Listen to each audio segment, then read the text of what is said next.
frustrating years with my nose pressed up against the window. If I was just used to joke that if you wanted to send a letter to me, address it Quentin Tarantino on the outskirts of the industry. Trust me, I'd have got it.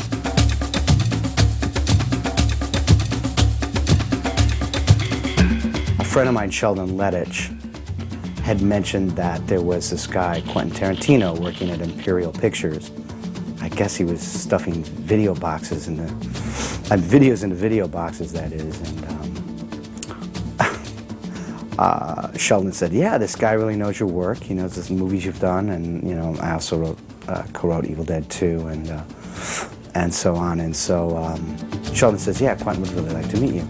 So I met Quentin, and he seemed like this, you know, exuberant movie fanatic who had written a script. At that time, it was Natural Born Killers.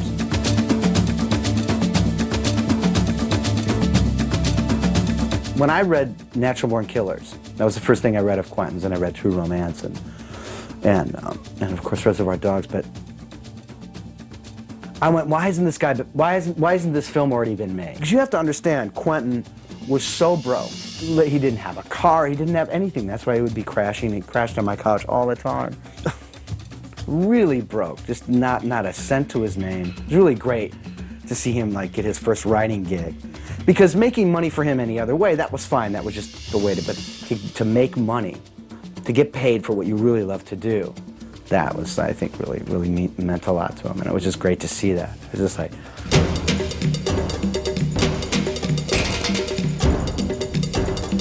Scotty knew Lawrence Bender, and amazingly enough, the first film that K&B ever did was called Intruder. Scott directed it and Lawrence Bender produced it. So that was February of 1988. I made this film with Scott, and it was a little while after that. It went really well. It's called Intruder. And Scott was friends with Quentin. And Quentin was this buddy of Scott's who was a really talented guy, had a script, and you know, he needed me to produce it. I actually produced a low-budget movie. I met Lawrence Bender at a party for a friend of mine, a friend of Lawrence's. Lawrence had just done his first movie. It was a $100,000 slasher movie called The Intruder for Empire, Charlie Band's old company. The cheapest movie Empire ever made, which is saying one hell of a lot. I really liked The Intruder. I thought it was like the Coen brothers had made a slasher film, all right? And I've always been a big fan of the slasher film genre. And I'd never met a real producer in my life. Not one who would talk to me anyway. So he said, I'm gonna write this script called Reservoir Dogs. It all takes place in the garage. And he explained this whole thing to me, and he said we can make it for like $50,000. And he had just sold True Romance, so he could have a little money from that, not a lot. And I was gonna see if I could raise any more money. We could shoot on 16mm and the whole thing. And he wrote the script in 3.5 weeks, literally. And I went to his house, drove up to his house. He didn't have a car, and he was hand picking them out on his typewriter, and I was reading them. I was like, oh my God, this is amazing. This is really amazing. And I got like really excited, and I said, listen, give me some time. I could raise some real money for this. And he said, no fucking way. and Lawrence basically said, hey, I can get you the cash for this, and Quentin put the caveat. It's like, all right, you got X amount of time. You know, it sounds like a movie plot in of itself. You've got X amount of time to get the dough, otherwise I got to go elsewhere. We signed like a piece of paper that we hand wrote out, and that's basically how it all began.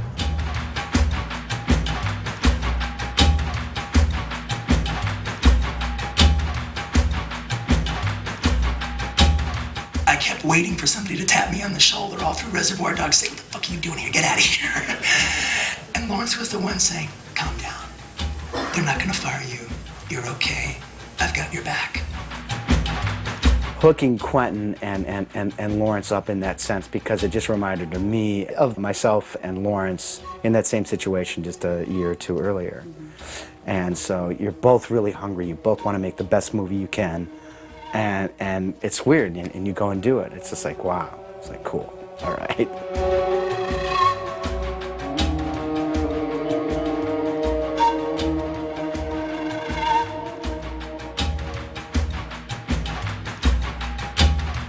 kind of surreal. I mean, it's great. And everybody just wishes that they could even have a little piece of that, you know, of any kind. But to do what you love, and then to have people embrace you for it and want to give you awards and lots of money and everything else, it's kind of cool. And after hitting the pavement for Quentin for years and years, and just people going, get out, get lost, beat it, get out of here, your script sucks. It's especially, I think, gratifying, you know? So that's ultra, just so cool. I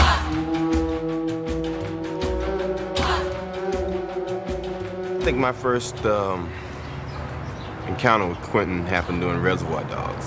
I was still in New York, and I went to a casting call on a Sunday for this film, and I read it. It was just such an amazing script to listen to these guys talk and realize these were like guys talking about everyday stuff who had a kind of very unique outlook on life. That was pretty intense stuff. And I went to the audition and naturally didn't get the job. And my next encounter with Quentin was at Sundance when I saw Reservoir Dogs, and I was just so excited watching that film. And after the film, he came up to me and asked me, well, how'd you like the guy who got your part? And I was like, oh.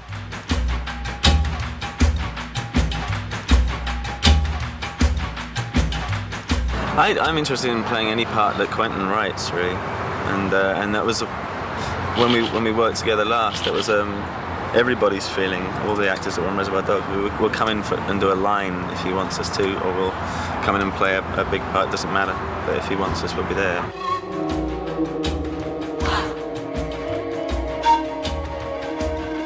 I knew from the very beginning that the film was going to be a huge smash. Smash hit. I knew when I read the script, I knew when the actors who were getting involved, I knew from meeting Quentin that it was going to be something really special. I remember going to a party when I was in the middle of cutting Reservoir Dogs, and I had all these images in my head from Reservoir Dogs. I mean, but they were such incredible, wonderful images, even though they were violent. And I went to this very uptight party, and I was trying to explain to some people this film, and I just realized that I couldn't without them seeing it.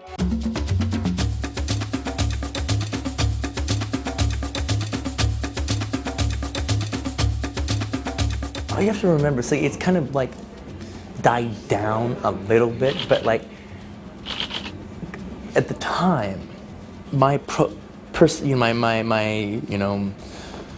profile in the industry, or the way critics wrote about me, or part of the thing that they always talked about me, all right, was violence, violence, violence, violence, violence. He's the violence guy, and he likes violence, all right, so in movies, all right? And so if you were going to take a slab at me, it was like almost like I'm immoral for doing what I'm doing, all right? Like saying liking violence in movies is the same thing as liking violence in real life, all right? You know, it's just not. Let's see. Well, I met Quentin because he had liked some of my earlier work, and he just wanted to meet me. I was kind of one of his favorite actors, and Brian De Palma was one of his favorite directors, and he kind of correlated us, I think. And what happened? He just wanted to meet. So we got together, and we met, and we had a good time, and said, gee, one day we'll do a project together. Little did I know it would be his next project, because when he finished the script, he kind of, I think he was thinking of a different actor prior to it, and then suddenly he thought, you know, John might be really good for this. So he presented it to me, and I read it, and I thought it was one of the best scripts I'd ever read.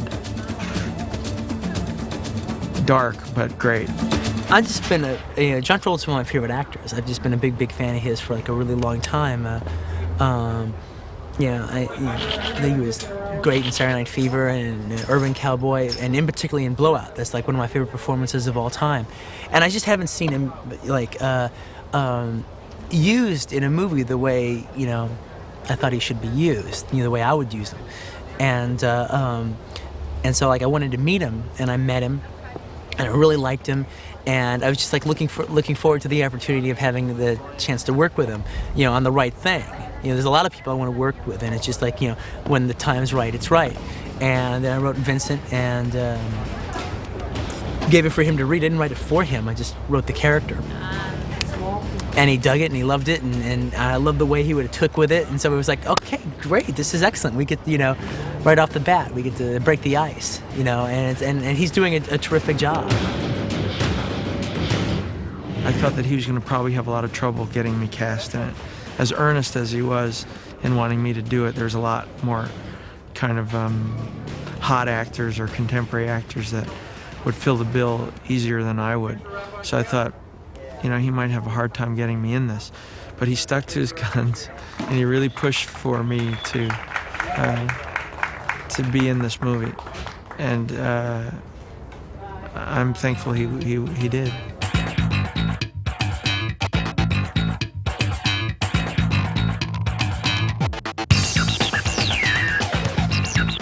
I've done True Romance, read Natural Born Killers, and auditioned for that.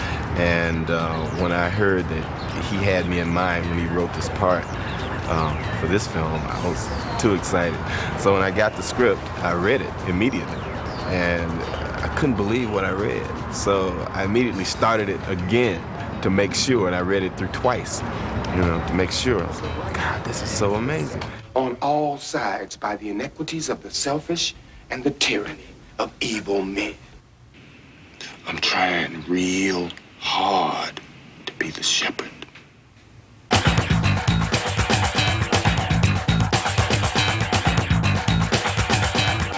I met Quentin at Sundance 3 years ago. I think it was 3 years ago. I saw Reservoir Dogs, and it really screwed me up. It really blew my mind. And I went up to Quentin after this and said, oh my God, this is a really great film. And I met him there, and then he produced a film that I was in called Killing Zoe, which hasn't come out yet. And then he just acted in a film that I produced called Sleep With Me, which hasn't come out yet. And then he called me up for this.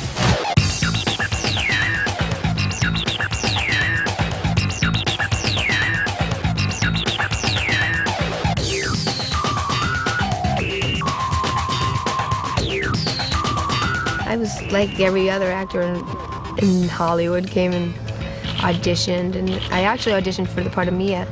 Everybody did, and then it was my birthday, and Quentin called me up, and they asked me if I would play the part of Jodie, and I said, yeah, great, sure.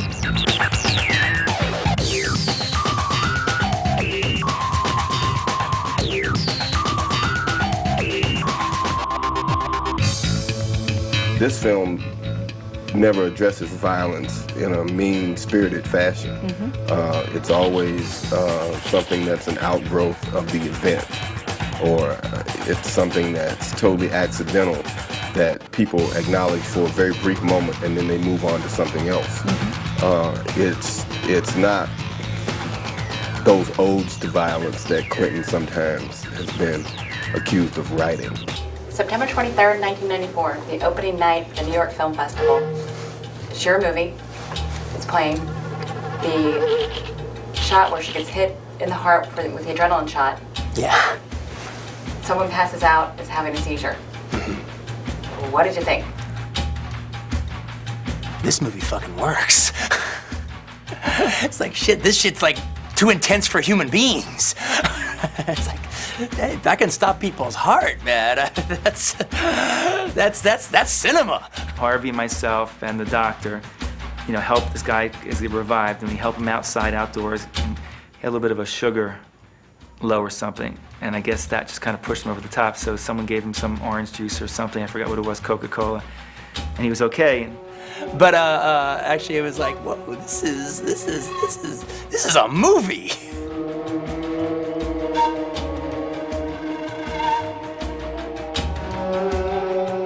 Well, that's what I've been sitting here contemplating. First, I'm gonna deliver this case to Marcellus. Then, basically, I'm just gonna walk the earth. What you mean, walk the earth? You know, like Caine in Kung Fu. He has a great facility for writing natural dialogue, even though these people are killers or, I guess, misfits in society in a certain kind of way. They have real conversational things going on in their lives, like normal guys or just normal people, and that's just so unique. The great thing I think about Quentin's writing is that it all seems real.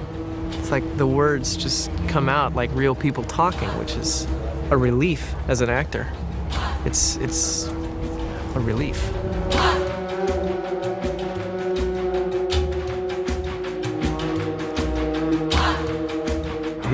He's a very, very talented writer. I've been saying that he's like the modern Charles Dickens. Dickens wrote about regular people.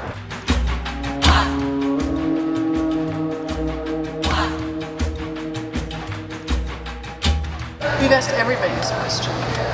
We've asked everybody if they could take a stab at telling the story of the movie. Telling this story? No. No way. Absolutely not. No way. Sure, it is.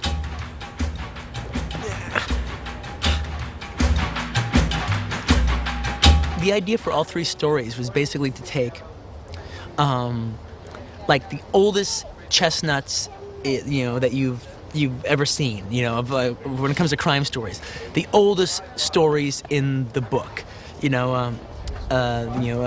Vincent Vega and Marcellus Wallace's wife, the oldest story about the big man's, the guy's got to go out with the big man's wife and don't touch her. You've seen the story a zillion times. The gold watch, the second story, the boxer who was supposed to throw the fight and he doesn't. You've seen it a zillion times, all right? And the third story is not so much a classic story, but almost a big cliche. Like every other Joel Silver movie starts off with a couple hitmen showing up at a place and, shooting somebody and splitting. And then that's like the first 5 minutes of the movie, and then they cut to Arnold Schwarzenegger somewhere else, and then it's all gonna tie in, all right? In the third story, in this one, it's like these two hitmen, they go and they take care of this guy, after they kill him, we don't leave. We hang out with him all morning long and see what happens to them during the course of that morning.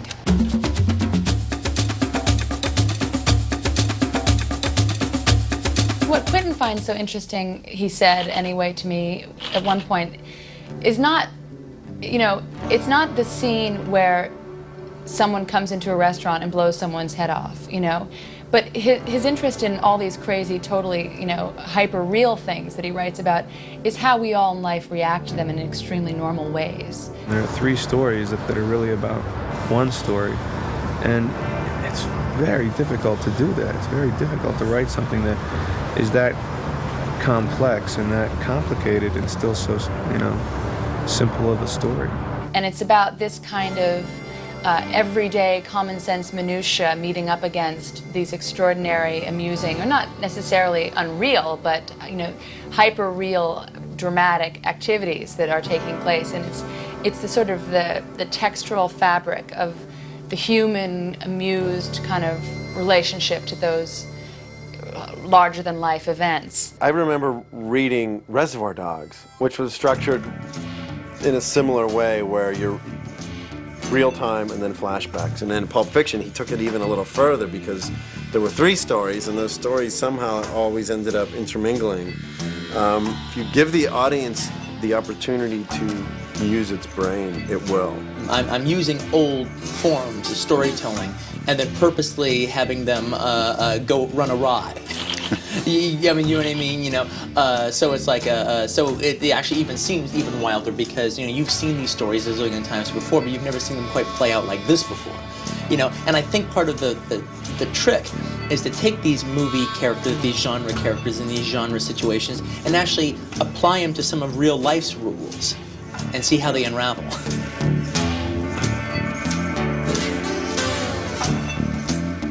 The different colors, the levels, it's very much, Shakespeare said, holding the mirror up to nature.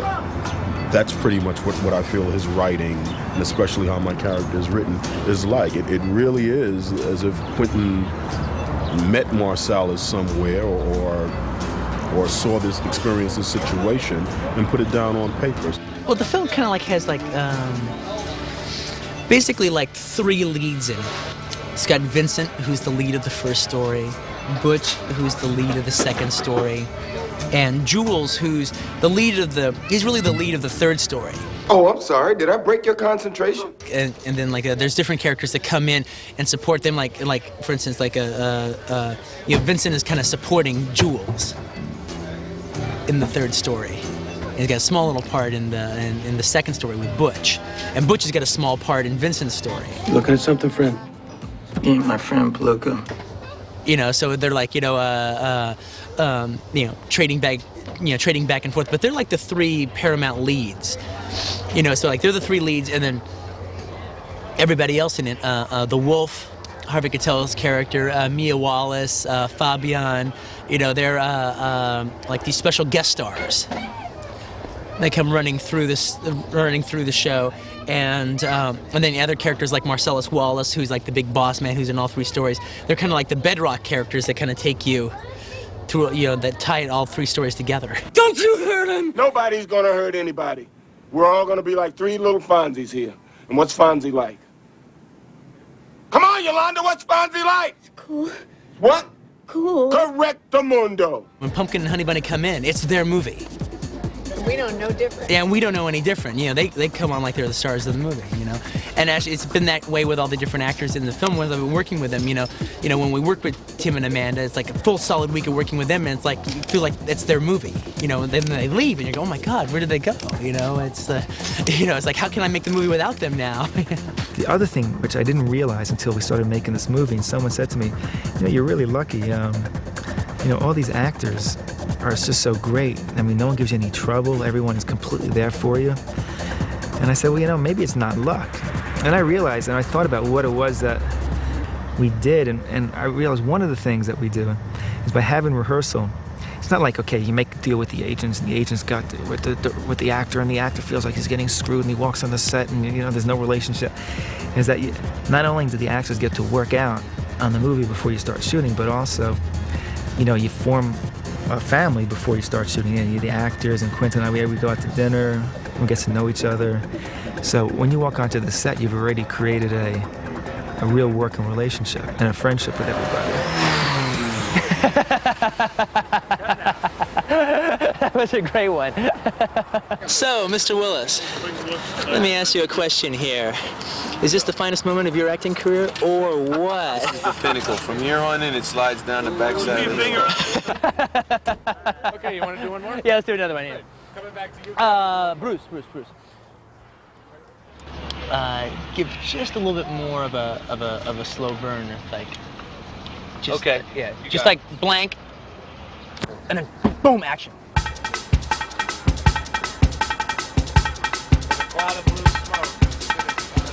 It's almost like doing stage work. It's the closest thing that I've done to stage work, I think. Because everybody here, I think, feels the same way I do and really respects Quentin's writing to the point of not wanting to come in and say, well, we have to take this line out and change this, and why can't I say this now? There's a respect for the writing that I haven't seen since I worked in New York on stage. The theatrical aspect of it for me is more so the rehearsals and how Quentin, he speaks what I call actor language. And Ken explained the whole thing, how we're gonna do it, like boom, hit the windshield, you know, boom, on the ground there. You know, everybody's here because they love the script and want to work with Quentin, who's a great writer, and you know, so it's fun. It's a great crew. Everybody's into it. It's like summer camp or something. It's really nice. It's the way movies should be made. Well, I think he's one of the best directors I've worked with. And he's very, very enthusiastic, and that infects everybody. Everybody gets enthusiastic. And it's just fun. It's a circus, really. Well, that's, you know, what I've found is that the only way to feel like you have a chance of making a good film is by working with people who are better than you. And, you know, or, you know, people that are totally unique and different and special, directors and actors.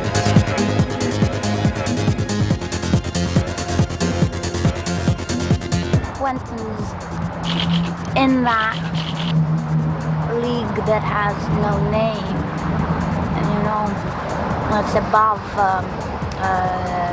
naming, and therefore once you put a name on something, it's dismissed, because then everybody thinks they know it and they can dismiss it. But he's a very exciting director. Quentin is such a classic because it's this iconic American pop medley. I don't even know how many interests are filtering into Quentin's writing all the time, and re-delivering us our burger with this international twist. I don't know, I find that all Quentin's stuff is so fresh and so aggressive and so sort of daring and threatening at the same time. He has more of a filmic reserve in his mind than I've ever seen before, and he's bold with movies. He's an aggressive filmmaker. He knows exactly what he wants to do, and he's not concerned about mixing styles, or he just knows film is his clay.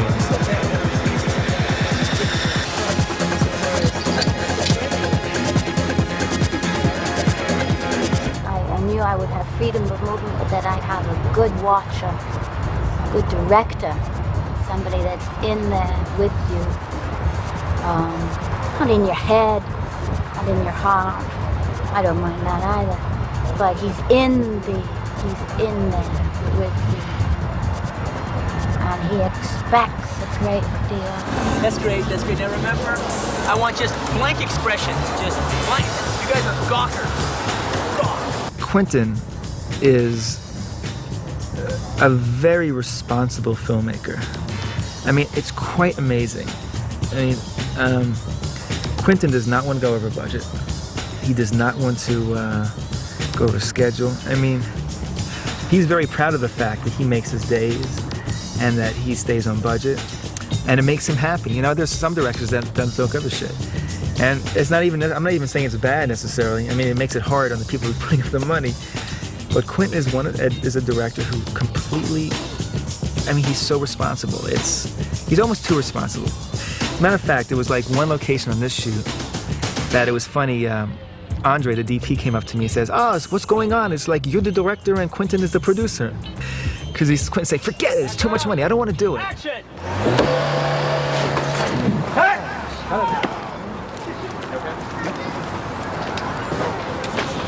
Okay, I think we got this. Andre? Andre? Well, it was good. He came over, but I mean, it was good until the thing kicked up when his foot came down. There are more moments. Can we do one today? Well, you know, the thing is, I'm getting it from the roof. That's what I'm getting. Once he starts tipping off that roof, I'm cutting it on the ground. All right, we got the roof clear twice, right? Yeah. Yes or no? Yes. Let's move on. Okay, coming around. It's not worth it. It's a pickup shot. You know, it's one shot. Quentin really sets the tone. It's a crew of people that love making movies. Like, I don't want to leave the set. This is a total get-it-out-of-your-system movie. Before we leave out of this, since we're so happy here, and let's just do one more just like that, because that was excellent. It is a movie that you should see again and again and again. I think it will live a long time. This is no fad writing. This is no fly-by-night.